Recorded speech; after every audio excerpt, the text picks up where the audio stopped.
नमस्कार दोस्तों, मैं मनमोहन मिश्र एक बार फिर आप लोगों के दरबार में। दोस्तों,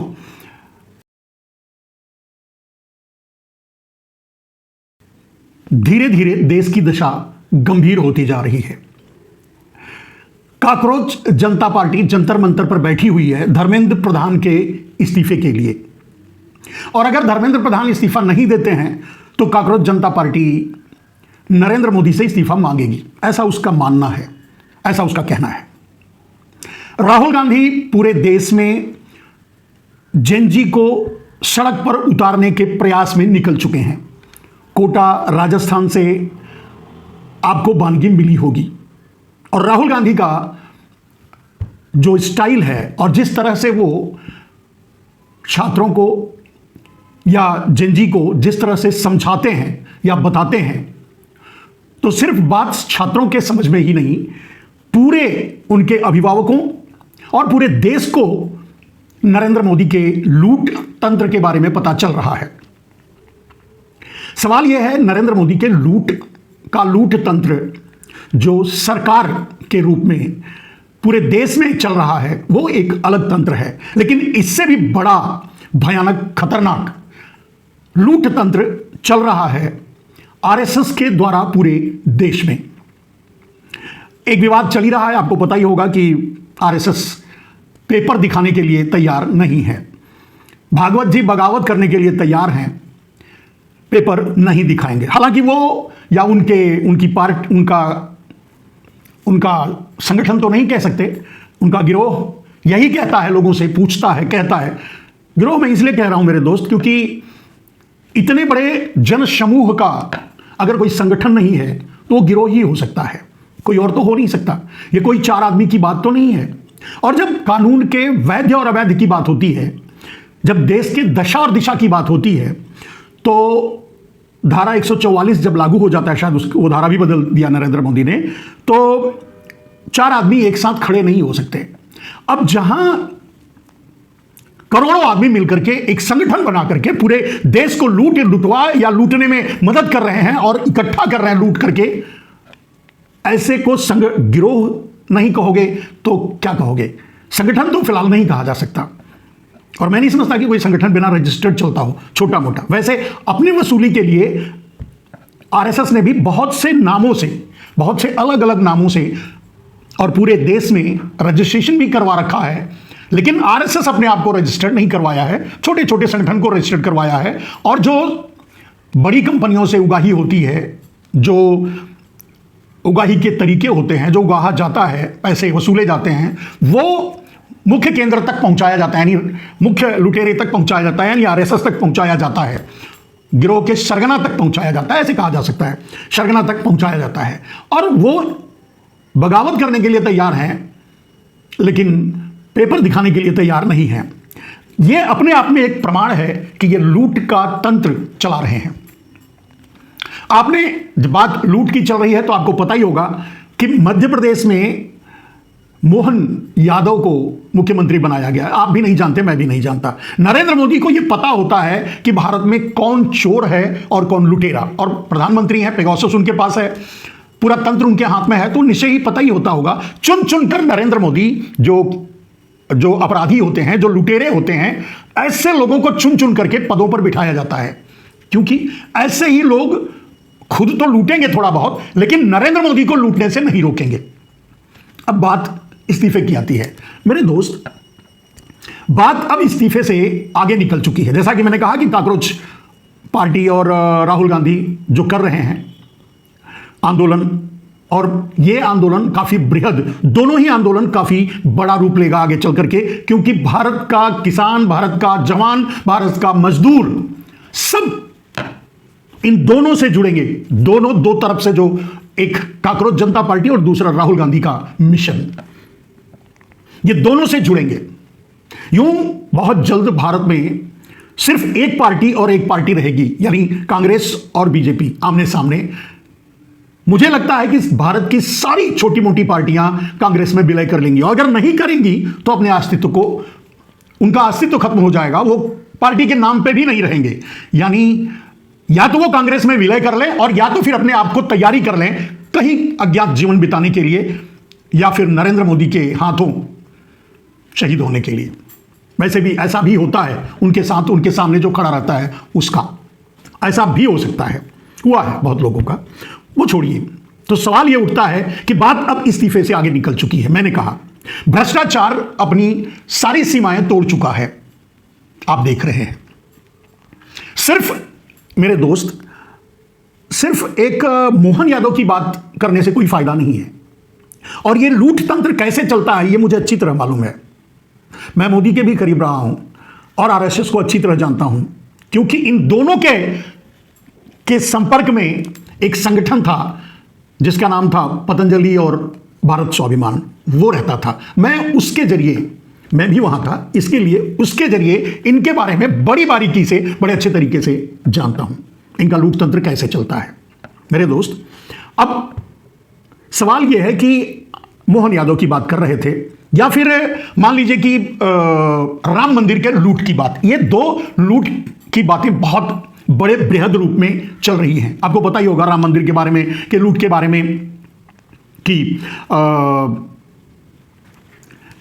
लगभग 500 करोड़ की लूट हुई है राम मंदिर में। 1250 हीरे जवाहरात और अष्टधातु की मूर्तियां गायब हैं। मेरे दोस्त, 60 किलो चांदी दान करने वाला सिंधी समाज भी अब क्लेम कर रहा है कि वो चांदी कहां है। 200 करोड़ तो लगभग नगद गायब हैं, जो अब धीरे धीरे सामने आ रहा है। 2 करोड़ की जमीन 18 करोड़ से भी ज्यादा में खरीदी गई। 3 करोड़ की जमीन 24 करोड़ में खरीदी गई। 9 करोड़ की जमीन 55 करोड़ में खरीदी गई। ये सारे भ्रष्टाचार, किंग ऑफ करप्शन उसमें भी एक हैं, और वो की मेंबर है नरेंद्र मोदी के, नृपेंद्र मिश्र। खैर, अब उन पर छोड़ देते हैं, क्योंकि उनका इतिहास बड़ा खतरनाक और लंबा है। उन्होंने सपा सरकार में रहते हुए आरएसएस के कहने पर कार सेवकों पर गोली चलवाई थी, और आपको पता ही होगा कि जमुना नदी का पानी खून से लाल हो गया था। वो कांड इन्होंने ही किया था, और बाद में इसके विरोध में भारतीय जनता, आरएसएस उस समय थी, तो आरएसएस इसके विरोध में उनको हटवाने का काम किया था उस पद से।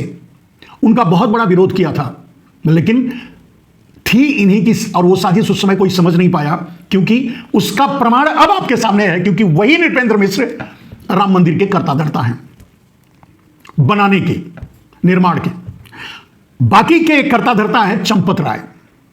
बाकी जिनका भी नाम ले लीजिए, वहां राम मंदिर के लूट में या राम मंदिर में या उससे जुड़े हुए संस्थाओं में, खरीदारी में, घोटालों में, जिसका भी नाम आएगा वो सब आरएसएस के ही आदमी हैं और निकलेंगे। अब आरएसएस रजिस्टर्ड नहीं है तो बोलेंगे तो मेरा आदमी नहीं है, और इसीलिए रजिस्टर्ड नहीं है। यह है लूट का एक ढांचा। गैर सरकारी तरीके से आरएसएस पूरे देश के धार्मिक संस्थानों को लूट रही है, और सरकारी तरीके से उनकी बनाई भारतीय जनता पार्टी, नरेंद्र मोदी यानी गुजरात लॉबी के नेतृत्व में पूरे देश के आम आदमी को, व्यापारियों को, सबको लूट रहे हैं, और लूट कर अडानी को दे रहे हैं, अंबानी को दे रहे हैं। अब ये दोनों अपने अपने स्तर पर लूट रहे हैं, तो नरेंद्र मोदी मोहन भागवत से ये कैसे पूछेंगे कि ये लूट क्यों हुई? ये तो सब आपके आदमी हैं। या मोहन भागवत नरेंद्र मोदी से कैसे पूछेंगे? यानी चोर चोर मौसेरे भाई, यानी लुटेरे आपस में। इसके बाद कहने की जरूरत नहीं है। लूट अपने अपने स्तर पर दोनों रहे हैं पूरे देश को। अब लूट का तंत्र इनका कैसे चलता है मेरे दोस्त? मैंने इसीलिए कहा कि हम मोहन यादव को इग्नोर कर सकते हैं। नरेंद्र मोदी के जितने भी मुख्यमंत्री हैं, ज्यादातर उनमें से छटे हुए भ्रष्टाचारी हैं, और ज्यादातर तो आपको पता ही होगा, दूसरे उनके ऊपर नरेंद्र मोदी ने खुद ही आरोप लगाया, जेल भिजवाने की बात की, और उन्हीं को बुलाकर मुख्यमंत्री बनाया। तो बताने की जरूरत नहीं है कि वो कितने बड़े भ्रष्ट हैं, और यह भी बताने की जरूरत नहीं कि नरेंद्र मोदी चुन चुन करके भ्रष्टाचारियों को, दुराचारियों को ढूंढ ढूंढ कर ला करके कुर्सी पर बिठाते हैं। तो मध्य प्रदेश में जो सामने आया है वो कोई बड़ी बात नहीं है। अब आते हैं उस बात पर। भारतीय जनता पार्टी सरकार चला रही है। भारतीय जनता पार्टी के मुख्य प्रधानमंत्री हैं नरेंद्र मोदी, और उनके प्रदेशों में जो सरकार है वहां मुख्यमंत्री हैं। लेकिन मेरे दोस्त, अगर मैं प्रदेशों की बात करूं तो हर प्रदेश में, आप किसी भी प्रदेश में चले जाइए, किसी बहाने से आप स्टिंग कीजिए या किसी तरह से पता लगाने की कोशिश कीजिए, किसी से बात कीजिए, कोई झूठा एक मसला लेकर के, कोई चीज एक सामने रख करके आप उनको ट्रैप कीजिए, आपको पता चलेगा किसी से भी, किसी भी प्रदेश में भारतीय जनता पार्टी ऑपरेटेड किसी से भी किसी भी प्रदेश में जब जाएंगे, जब आप अपने काम की बात करेंगे कि मेरा ये समस्या है, मेरा ये काम है या मेरी ये मजबूरी है, मैं ये चाहता हूं, अगर ये बात करेंगे तो वहां से एक नाम उभरेगा मुख्यमंत्री से हट करके, जो नाम आरएसएस के आदमी का होगा। और सरकार में बैठे किसी भी भारतीय जनता पार्टी के किसी भी मंत्री से पूछ लीजिए, आप किसी भी विधायक से, किसी भी सांसद से, किसी से भी पूछ लीजिए, उनके पास जाइए काम करवाने के लिए, वो आपको एक सजेस्ट करेंगे एक नाम जो आरएसएस का होगा, और वो खुद भी कहेंगे कि आप उनसे जाइए, मिलिए, तो काम हो जाएगा। बाय द वे, अगर गलती से आप ये कहते हैं कि मुख्यमंत्री से मिलूं, मैं जानता हूं उनको, मैं परिचित हूं, ये मैं एक्सपीरियंस बता रहा हूं मेरे दोस्त, तो मैं जानता हूं, मैं परिचित हूं, मेरा काम हो जाएगा, तो बताएंगे कि मुख्यमंत्री कुछ नहीं कर सकते, यही आदमी काम करेगा, यह आरएसएस का आदमी है, यही आदमी काम करेगा। और फिर जब उस आदमी से, उस आरएसएस के आदमी से मिलेंगे, तो वो सीधी दो बात कहेगा, आपको ये काम चाहिए, आपका ये काम निपटाना है या चाहिए, तो आप इतना करोड़ भारतीय जनता पार्टी के खाते में डाल दो, इतना करोड़ कैश दे दो, और फिर आरएसएस के किसी अपने संगठन के बारे में बताएगा कि इतना करोड़ इनको दे दो, 3 हिस्से में वो आपसे पैसे वसूलेगा, आपका काम हो जाएगा, बिना बेझिझक आपका काम हो जाएगा। ये पैटर्न है। मतलब मुख्यमंत्री तो वहां हर जगह नाम के हैं, वो भी अपने तरीके से भ्रष्टाचार कर रहे हैं। जब अपर हैंड से लूट हो रही है तो मुख्यमंत्री से कैसे पूछा जाएगा कि तुमने ये काम गलत क्यों किया? और इसीलिए भारतीय जनता पार्टी में कभी किसी का इस्तीफा नहीं होता, नहीं हो सकता। भारतीय जनता पार्टी के कार्यालय के एक चपरासी का इस्तीफा लेने की हैसियत नरेंद्र मोदी की नहीं है। धर्मेंद्र प्रधान को छोड़ दीजिए आप। और क्यों नहीं है? क्योंकि नरेंद्र मोदी गुजरात लॉबी का जो लूटकांड चल रहा है पूरे देश में, उसका वो गवाह है, वो सब कुछ जानता है। उस कार्यालय का चपरासी, मेरे कहने का मतलब आप समझ गए होंगे। कोई भी किसी भी पद पर बैठा, भारतीय जनता पार्टी के किसी भी पद पर बैठा, भारतीय जनता पार्टी की सरकार में किसी पद पर बैठा आदमी, उसे यह मालूम है कि कहां किस स्तर पर कितनी लूट हो रही है। मेरे दोस्त में ऐसे बहुत से भारतीय जनता पार्टी के लोगों से मिल चुका हूं जो रोते हैं कि हम क्या करें, हमको तो कुछ नहीं मिल रहा है। जो नेता हैं, जो एमपी हैं, जो एमएलए हैं, कहने का मतलब लूट के लिए 2 तंत्र बने हुए हैं। एक सरकारी तंत्र है नरेंद्र मोदी के नेतृत्व में, गुजरात लॉबी के नेतृत्व में, पूरे देश के दूसरे संगठनों को, दूसरे इंस्टीट्यूशन को, दूसरे व्यापारियों को, छोटे व्यापारियों को, बड़े व्यापारियों को लूट रहा है।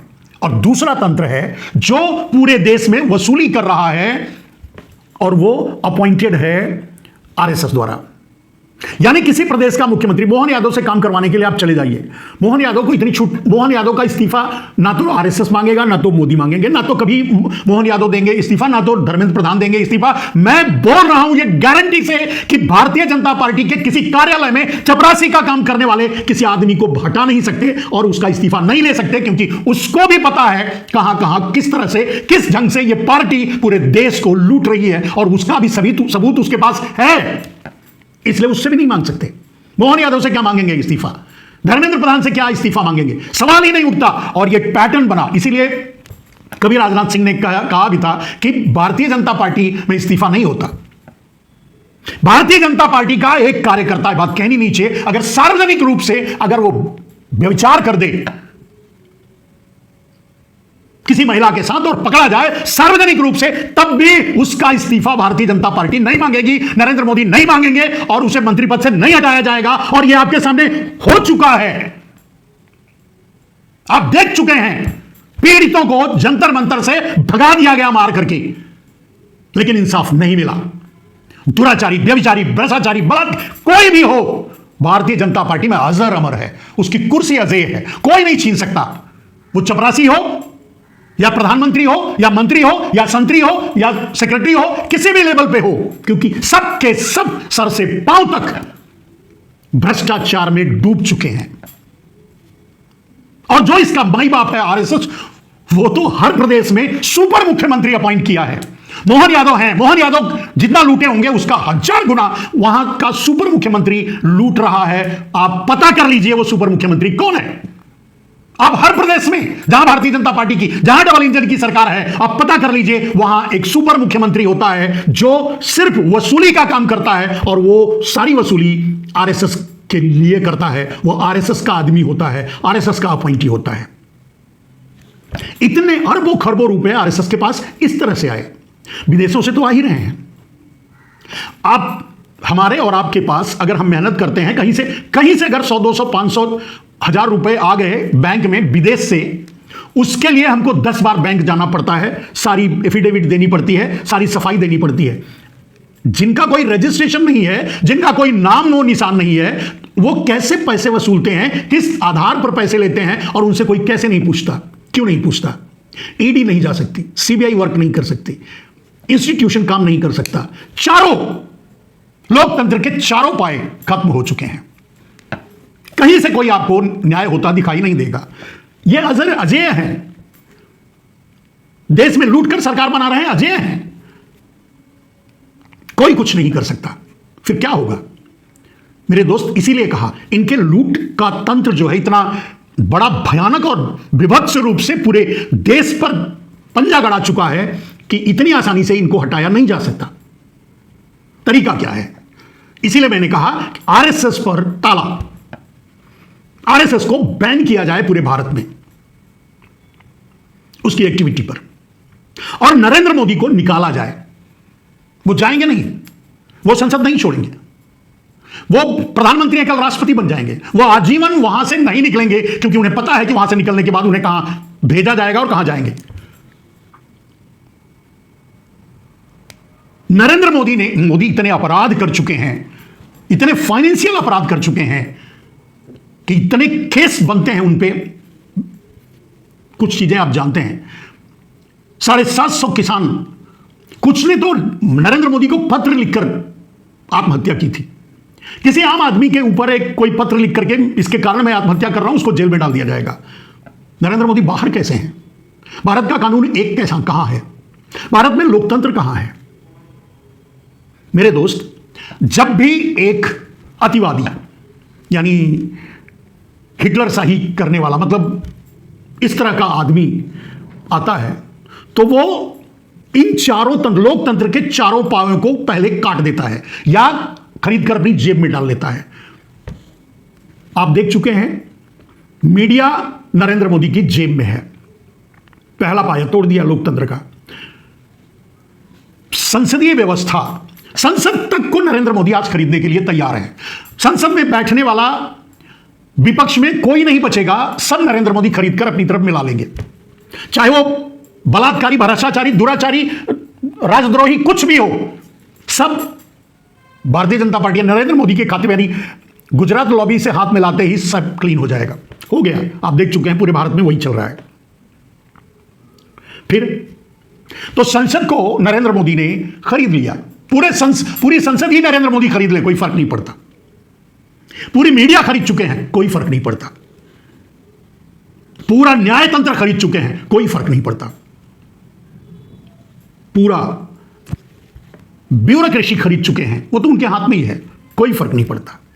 क्योंकि अब सारे पापों की इंतहा हो चुकी है कि इसको दूसरे भाषा में कहें तो पाप का घड़ा भर चुका है, छलक रहा है। इस्तीफे के बारे में सोचना ही छोड़ दीजिए। पूरे भारत से ये बात मैं कहना चाहता हूं, इस्तीफे के बारे में सोचना छोड़ दीजिए। बस अब एक ही रास्ता है नरेंद्र मोदी को निकालने का और आरएसएस पर ताला लगाने का, और वो है जेनजी जो सामने आ रहा है धीरे धीरे। कॉकरोच आगे बढ़ रहे हैं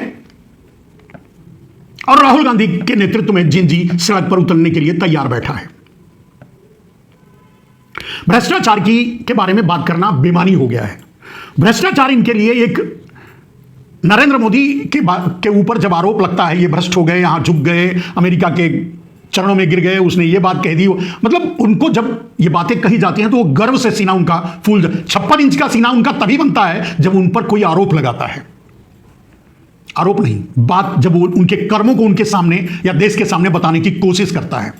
और नरेंद्र मोदी 56 इंच का सीना तान करके, मोहन भागवत भी दोनों 56 इंच का सीना तान करके ये कहने की कोशिश करते हैं कि तुम कितना भी कर लो, कुछ भी कर लो, हमारा आदमी अगर बड़े से बड़ा दुराचारी है, भ्रष्टाचारी, तो भी हम उससे इस्तीफा नहीं लेंगे। और वो कारण मैं बता ही चुका हूं क्यों नहीं लेंगे, लेने लायक है ही नहीं, मांग ही नहीं सकते।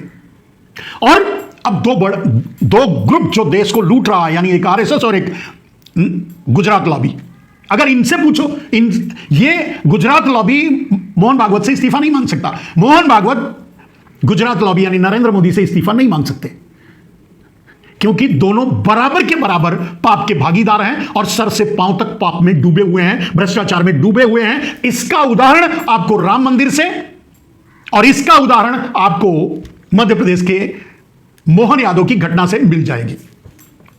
मेरे दोस्त, मैं मोहन यादव को बहुत ज्यादा जिम्मेदार नहीं मानता, या किसी भी प्रदेश के किसी भी मुख्यमंत्री को उतना जिम्मेदार नहीं मानता, क्योंकि वहां लूट के लिए एक तंत्र बनाया गया है जो आरएसएस ऑपरेटेड है अंडरग्राउंड तरीके से।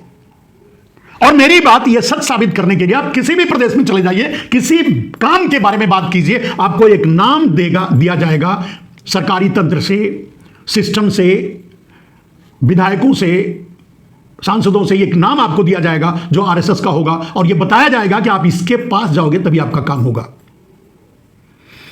बात समझ गए होंगे। यह है नरेंद्र मोदी का और मोहन भागवत का तिलस्म, लूट तिलस्म।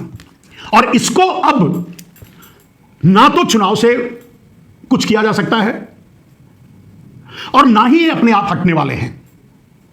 एकमात्र रास्ता बचा है कि पूरा भारत, अगर जेनजी सड़क पे उतर रहा है तो उसका पेरेंट्स भी सड़क पे उतरे, किसान भी सड़क पे उतरे, बेरोजगार भी सड़क पर उतरे, मजदूर भी सड़क पर उतरे। जेनजी को, उसका नेतृत्व करने वाले लोगों को, कॉकरोच को, पूरे देश के किसानों को, पूरे देश के जवानों को, पूरे देश के मजदूरों को अब इस भारत को बचाने का, भारत के लोकतंत्र को बचाने का, भारत के संविधान को बचाने का, भारत के संसद को बचाने का एक ही मात्र तरीका है सड़क पे उतरना और न्यायपूर्ण तरीके से कानून के दायरे में रह करके आंदोलन करना।